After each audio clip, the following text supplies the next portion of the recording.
मैं प्रोफेसर रामानंद यादव, मैं पुनः लाइव में आपके सामने शामिल हूँ। हम स्पेक्ट्रोस्कोपी पढ़ा रहे थे आपको।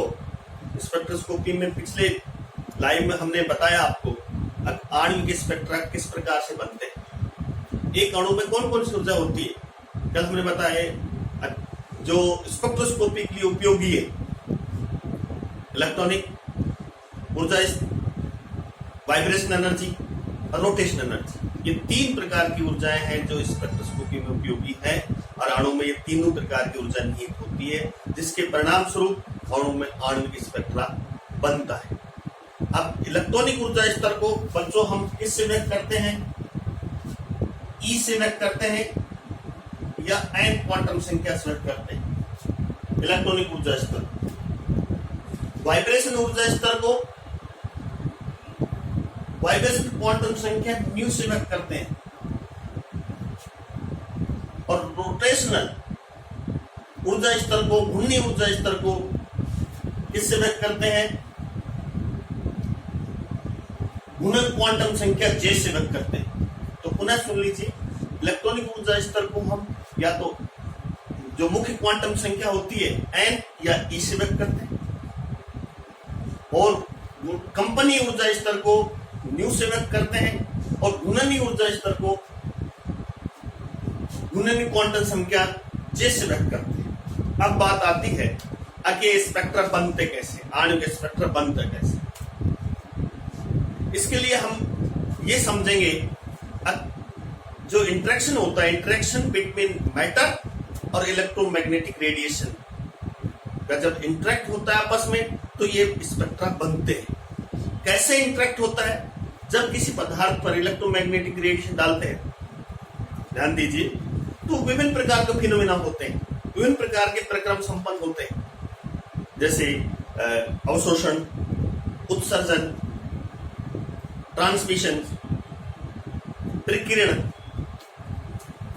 विवर्तन, परावर्तन, विक्षेपण, यह आदि प्रक्रम संपन्न होते हैं जब इलेक्ट्रोमैग्नेटिक रेडिएशन किसी पदार्थ पर गिरते हैं। लेकिन यहाँ ये स्पेक्ट्रोस्कोपी में ज्यादा उपयोगी नहीं है, इसलिए इन प्रक्रम के बारे में ज्यादा हम बात नहीं करेंगे। हम पुनः स्पेक्ट्रोस्कोपी की बात आते हैं। आपको पता है कि एक इलेक्ट्रॉनिक ऊर्जा स्तर कई कंपन ऊर्जा स्तर में बटा रहता है, और एक कंपन ऊर्जा स्तर कई घूर्णन ऊर्जा स्तर में बटा रहता है। ध्यान दीजिए, ये इलेक्ट्रॉनिक ऊर्जा स्तर है ये कई घूर्णन ऊर्जा स्तर में बटा रहता है, कंपन ऊर्जा स्तर बटा रहता है, और एक कंपन ऊर्जा स्तर कई घूर्णन ऊर्जा स्तर में बटा रहता है। जैसे कि मैंने ये डायग्राम बता रखा है, आपको समझाऊंगा मैं। ये इलेक्ट्रॉनिक ऊर्जा स्तर E1 और E2, एक इलेक्ट्रॉनिक ऊर्जा स्तर कई कंपन ऊर्जा स्तर में बटा रहता है, जो रेड स्याही से दिखाया गया है। कंपन ऊर्जा स्तर ν0, ν1, ν2, ν3, ν4, और एक कंपन ऊर्जा स्तर कई घूर्णन ऊर्जा स्तर बटा रहता है, जो जे 0, 1, 2, 3 जो ग्रीन लाइन से दिखाया गया है इस डायग्राम में, वो घूर्णन ऊर्जा स्तर है। जो रेड लाइन से दिखाया गया है वो कंपनी ऊर्जा स्तर है, और जो ब्लू से यह लाइन खींची गई है ये इलेक्ट्रॉनिक ऊर्जा स्तर। तो पुनः दोहराना चाहता हूं कि इलेक्ट्रॉनिक ऊर्जा स्तर कई कंपन ऊर्जा स्तर में, और एक कंपन ऊर्जा स्तर कई घूर्णन स्तर में बटा रहता है। अब जब हम इन ऊर्जा स्तरों में परिवर्तन होता है, चाहे इलेक्ट्रॉनिक ऊर्जा स्तर में हो, चाहे घूर्णन ऊर्जा स्तर में हो, चाहे कंपनी ऊर्जा स्तर में, जिसके परिणाम स्वरूप स्पेक्ट्रा बनते हैं। इलेक्ट्रॉनिक ऊर्जा स्तर में परिवर्तन से इलेक्ट्रॉनिक स्पेक्ट्रा, कंपनी ऊर्जा स्तर में परिवर्तन से कंपनी स्पेक्ट्रा, और घूर्णन ऊर्जा स्तर में परिवर्तन से घूर्णन स्पेक्ट्रा बनता है। बच्चों क्लियर? मान लीजिए बहुत कम ऊर्जा के रेडिएशन किस पदार्थ पर डालते हैं, ध्यान दीजिए, 0.005 इलेक्ट्रॉन वोल्ट के रेडिएशन किसी पदार्थ पर डालते हैं, तो उसकी घूर्णन ऊर्जा स्तर में परिवर्तन होगा। क्योंकि हमने बोर्न हीमर-सन्निकटन में बताया था इन ऊर्जा स्तरों में अंतर क्या होता है, या इलेक्ट्रॉनिक, ई वाइब्रेशन और ई रोटेशनल। तो रोटेशनल ऊर्जा स्तर के लिए बहुत ही कम ऊर्जा की आवश्यकता होती है, इसलिए बहुत कम ऊर्जा के रेडिएशन जब हम कब किसी पदार्थ पर डालते हैं तो उसकी घूर्णन ऊर्जा में परिवर्तन होता है, जिस अर्थात रोटेशनल ट्रांजिशन होते, केवल प्योर रोटेशनल ट्रांजिशन होते हैं, जिसको क्या कहेंगे, शुद्ध घूर्णन संक्रमण कहेंगे। अब इस डायग्राम में मैं दर्शा रहा हूं, मान लीजिए बहुत कम ऊर्जा की रेडिएशन किसी पदार्थ पर डालें 0.005 इलेक्ट्रॉन वोल्ट, तो इसके घूर्णन ऊर्जा स्तर में ट्रांजिशन होगा, मान लीजिए दिस, ये ट्रांजिशन हुआ, ध्यान दीजिएगा, ये ट्रांजिशन मतलब ये ट्रांजिशन, घूर्णन ट्रांजिशन, ये कहां से कहां गया, ऊर्जा स्तर E1 में है और कंपन ऊर्जा स्तर μ3 और घूर्णन ऊर्जा स्तर 0.1, J1 से कहां गया, ये E1 का E1 में ही है, μ3 और J1 से गया J2, अर्थात J1 घूर्णन स्तर से J2 घूर्णन स्तर में गया J2। जब किस प्रकार के रेडिएशन डाले आपने, बहुत कम ऊर्जा के रेडिएशन डाले तो अणु की घूर्णन ऊर्जा में परिवर्तन हुआ, अर्थात उसमें घूर्णन ऊर्जा में ट्रांजिशन हुआ। हम मान लेते हैं अब अणु E1 से E1 में रहेगा, जो कंपन ऊर्जा स्तर है μ3 से μ3 में रहेगा, लेकिन घूर्णन ऊर्जा स्तर में परिवर्तन हुआ है, इसलिए J1 से J2 में गया, तो ये कहलाता है pure rotational transition, pure rotation transition कहलाता है। और इसके परिणाम स्वरूप, इस ट्रांजिशन परिणाम स्वरूप जो स्पेक्ट्रा बनता है वो रोटेशनल स्पेक्ट्रा कहलाता है। और इस स्पेक्ट्रा से किससे बना, तो ये स्पेक्ट्रोस्कोपी क्या कहलाती है, प्योर रोटेशनल स्पेक्ट्रोस्कोपी कहलाती है। ये बहुत कम ऊर्जा के रेडिएशन या तो फार IR के होते हैं और माइक्रोवेव रीजन के होते हैं। ये बहुत कम ऊर्जा के रेडिएशन आपने वो देखा होगा, वो बनाया था मैंने चार्ट इलेक्ट्रोमैग्नेटिक स्पेक्ट्रम में, IR UV ये चार्ट बनाया था, ये माइक्रोवेव और फार IR। तो ये इस क्षेत्र के रेडिएशन बहुत कम ऊर्जा के होते हैं, जब किसी पदार्थ डालते हैं तो रोटेशन ट्रांजिशन होता है और जिसके परिणाम स्वरूप रोटेशन स्पेक्ट्रा बनता है। अब इस स्पेक्ट्रोस्कोपी को हम माइक्रोवेव स्पेक्ट्रोस्कोपी कहते हैं, क्योंकि ये रेडिएशन कौन से प्रयुक्त हो रहे हैं, माइक्रोवेव रीजन के रेडिएशन काम में आ रहे हैं। इसमें प्योर रोटेशन ट्रांजिशन होता है, इसलिए इसको हम प्योर रोटेशनल स्पेक्ट्रोस्कोपी भी कहते हैं। समझे? अब आगे बढ़ते हैं। यदि थोड़ी सी और अधिक ऊर्जा की रेडिएशन डालते हैं, मान लीजिए 0.1 इलेक्ट्रॉन वोल्ट की रेडिएशन किसी पदार्थ पर डालते हैं, तो पदार्थ की कंपन ऊर्जा स्तर में परिवर्तन हो जाएगा। आपने देखा ना सेकंड नंबर क्या है, वाइब्रेशन एनर्जी वन, तो उसके पदार्थ की कंपनीय ऊर्जा स्तर में परिवर्तन होगा, अर्थात उसमें कंपन ट्रांजिशन होगी। क्योंकि हम जानते हैं एक कंपन ऊर्जा स्तर कई घूर्णन ऊर्जा स्तर में बटा रहता है, इसलिए कंपन ऊर्जा स्तर में परिवर्तन के साथ साथ घूर्णन ऊर्जा स्तर में परिवर्तन होगा। ध्यान दीजिए, सोचने वाली बातें हैं। जब कंपन ऊर्जा में परिवर्तन होगा तो घूर्णन ऊर्जा में परिवर्तन होगा, क्योंकि कंपन ऊर्जा स्तर कई घूर्णन ऊर्जा स्तर में बटा रहता है, इसलिए इसका वाइब्रेशन एनर्जी में परिवर्तन आएगा तो रोटेशनल एनर्जी में परिवर्तन आएगा। तो इसको हम कहते हैं वाइब्रेशनल रोटेशनल ट्रांजिशन। मान लीजिए इसको इस प्रकार देखिए, अणु यहां से यहां गया,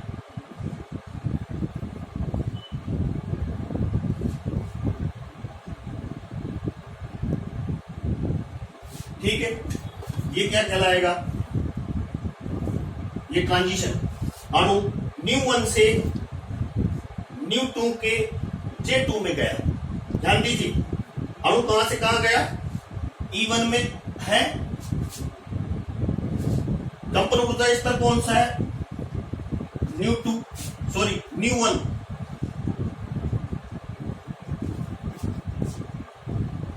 से जो कंपन ऊर्जा स्तर है, ये यहां मैं बता देता हूं आपको। J0 ν1 के J0 से कहां गया? E1 ν2 दूसरे कंपन ऊर्जा स्तर में गया, और उसमें किस में गया? J2 में। जब इस ऊर्जा की रेडिएशन इस पदार्थ को डालते हैं तो उन्हें सुन लीजिए वाइब्रेशन एनर्जी में चेंज होता है। वाइब्रेशन एनर्जी के साथ साथ घूर्णन ऊर्जा में भी चेंज होगा। इसलिए ये ट्रांजिशन क्या कहलाएगा? Vibrational rotational transition.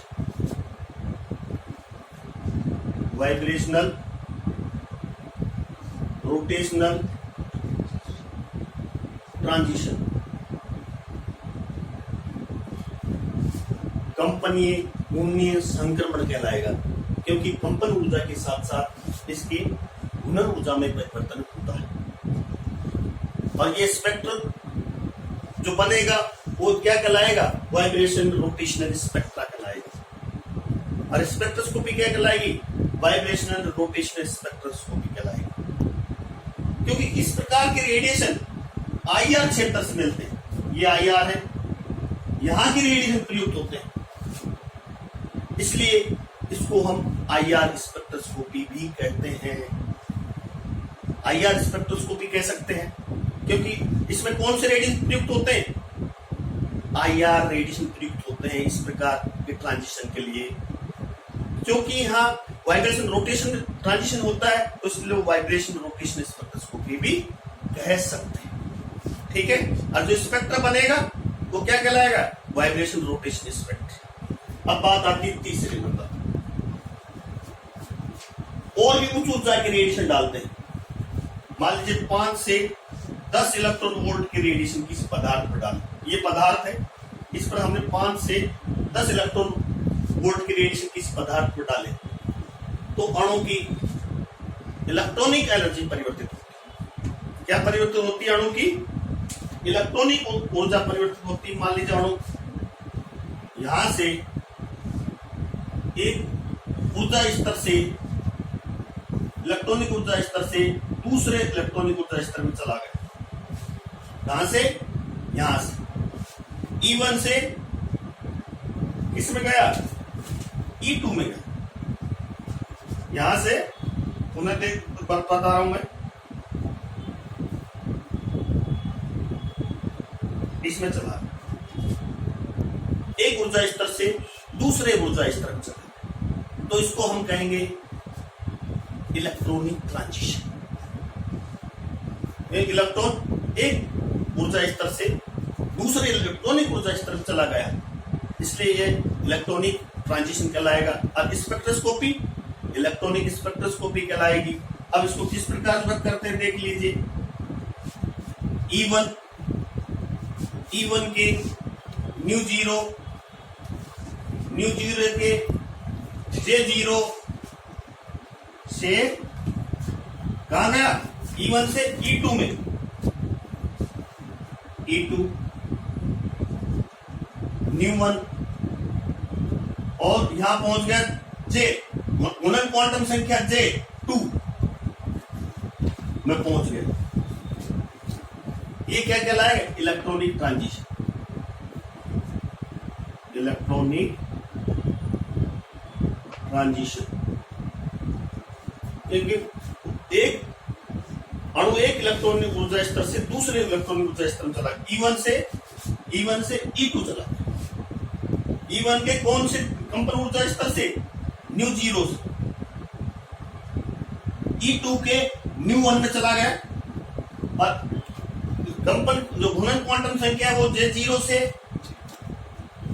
J2 में चला गया।